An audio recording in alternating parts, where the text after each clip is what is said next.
Racer's Marshall Pruett. That is just the world's Graham Goodwin. Graham? That was 10 minutes. That was the biggest shit show I can remember here at Sebring since like 2014, where it was non-stop crashes, non-stop ass hattery. So who won the race? Our dear friends, Chip Ganassi Racing, Cadillac Racing, the 01 Cadillac. No, that actually caught fire. No, it didn't catch fire. No. It had a fuel distribution system issue. Yes. No fire. Yes. No fire. It's kind of like saying the person didn't die. They had a negative blood flow situation. Yeah. So yes. Wasn't them. Yes. Meyer Shank Racing, back to back. No. They lost a wheel. They lost a wheel in many laps, unfortunately. Then it had to be Wayne Taylor Racing with Andretti Autosport. No, they had absolutely flying, dominant. You just crushed the. Yeah, that wasn't them either. They suffered a off the track and into one of the Porsches incident. It wasn't them. Was it Porsche? Was it 6? BMW. No. 1. No.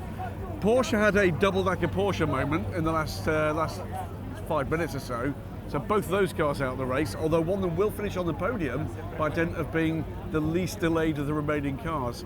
The least delayed car won the 12 Hours of Sebring. And so we were going to share a beer with whomever won, but to be honest, we're just going to have them ourselves because I feel like we need them more than the winners. We haven't actually told the viewers who actually won. But who cares? This is just us commiserating. This was brutal. So with, 15 minutes to go, I said, hey, this is going to be an amazing race celebrating for Germany. Porsche 963 going to win. See, everyone's in full agreement. Porsche 963 going to win. Ooh. We've got Porsche in GTD Pro going to win. And we've got BMW and GTD going to win. Look at this. We've got the red colors of victory here. Beautiful day for German. No. Graham Goodwin, tell folks how Porsche Penske Motorsports victory that seemed like it was assured stopped being assured and gave us an incredibly odd, shit showish, dumpster fire-ish finish to Sebring. Really great battle in the closing stage of the race between more or less all of the surviving GTPs. Into traffic. We had traffic troubles throughout this race. Into traffic.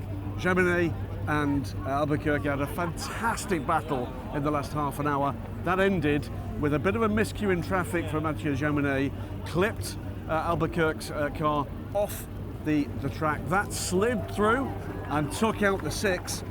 That car was then collected by the sister car, the 7, going over the top of the number 6 Porsche 963. What it left us with is Jack Aitken powering Jack Aitken, Action Express Racing take the 2023 Mobil 1 12 Hours of Sebring from the 25 BMW, and the 6 car will be on the podium despite the fact it's on the back of Wrecker right now.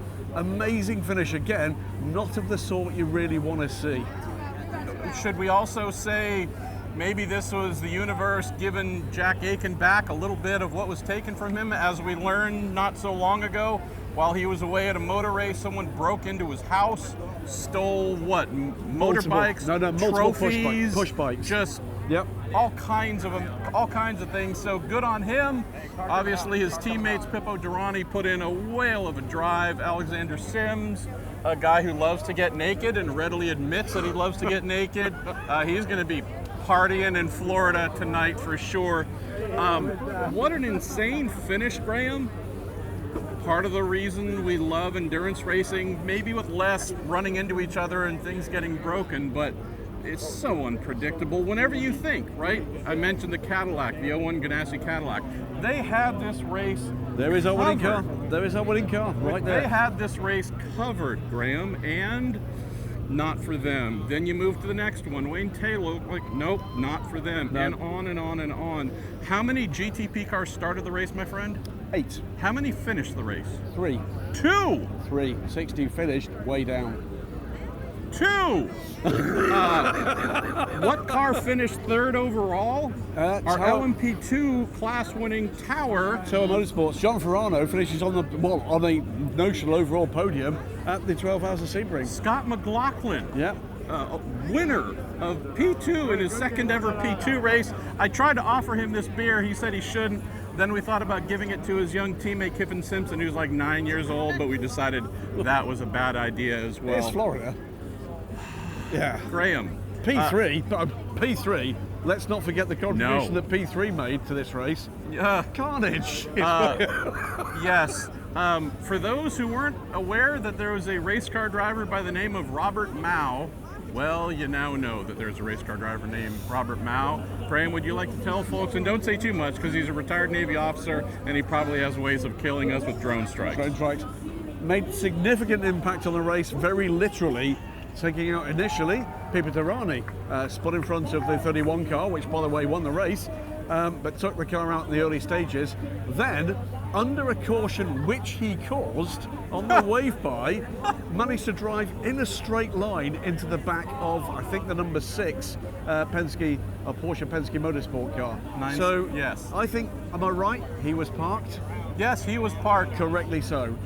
You haven't had any of your beer, by the way. No, so. it's okay. I'm going to take a breath in a moment. But multiple incidents again with LMP3 kept us all entertained in that not very entertaining way. It was a very messy end to this race. We seemed to be more in caution than we were at green of the last couple of hours of this race. But I wouldn't limit that to the end of the race, though. I lost track of how many cautions we had. 1,009,000. But it was constant. Yep. GT classes. Big surprise. Hey, so remember at Daytona how those Porsche 911 GT3 Rs like couldn't get out of their own way? Oh, they got out of their way and everybody else's way. And guess what? They are currently partying. Yeah. Oh, Canada. Clad to the bone. That's right, our friends, the FAF Porsche team. Hey, winners. Not something that's a surprise for them. Class champions, fantastic, phenomenal. But we should also say it looked like for a while Corvette had a really strong hold on GTD Pro. Broken spring put them back. They were still in the fight right to the end there, but couldn't quite get to the front. Why? Because there was very little green flag running at the end where they could actually get that done. So instead it was the Lexus that followed home the FAF Porsche. But Porsche take the win tonight in GTD Pro. They'll be delighted with that, and there will be massive sighs of relief at Porsche tonight without a shadow of a doubt after a terrible Daytona 24 hours for their brand new car. 60 of those cars in circulation.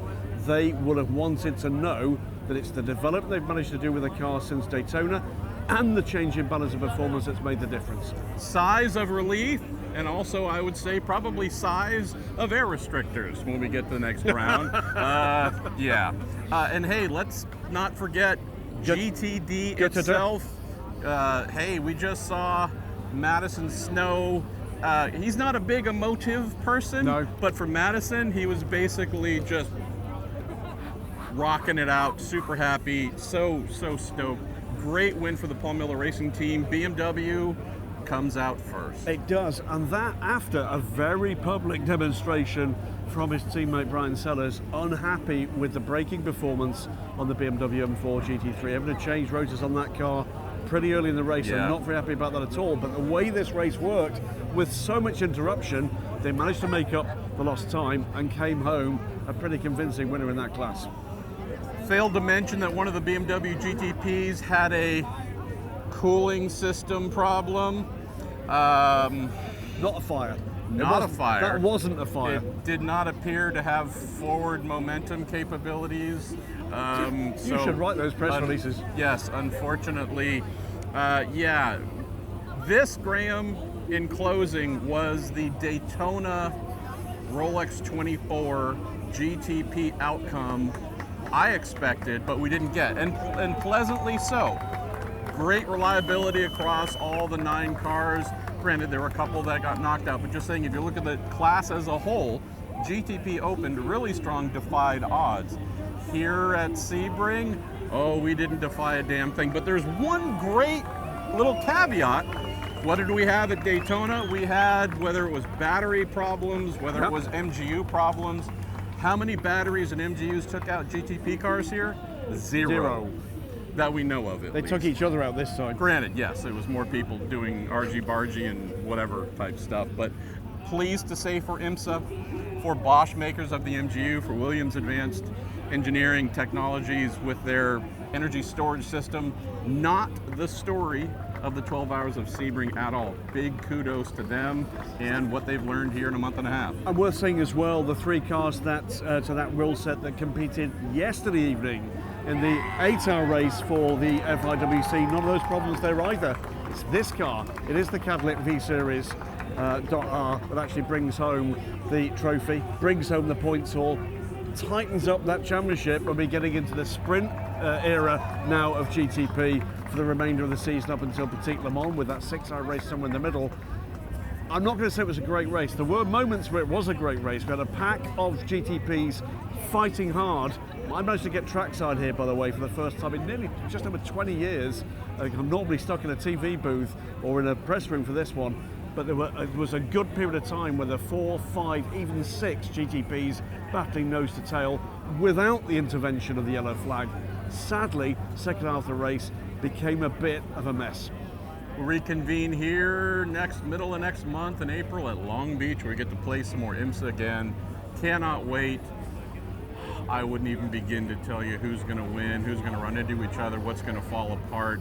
Feel so bad for so many teams that came so close, but yeah, there's a reason we do these things for 12 hours, 24 hours. The drama and the insanity. Survival of the fittest. Yeah, you've got to be at peak excellence. This is a big race. These are big teams. Those are awesome drivers. This time it didn't go the way of some shell-shocked looking Porsche guys that thought they could have won it, and the drama in the last 10-15 minutes took it away from them. But boy, it's a storyline. Brother.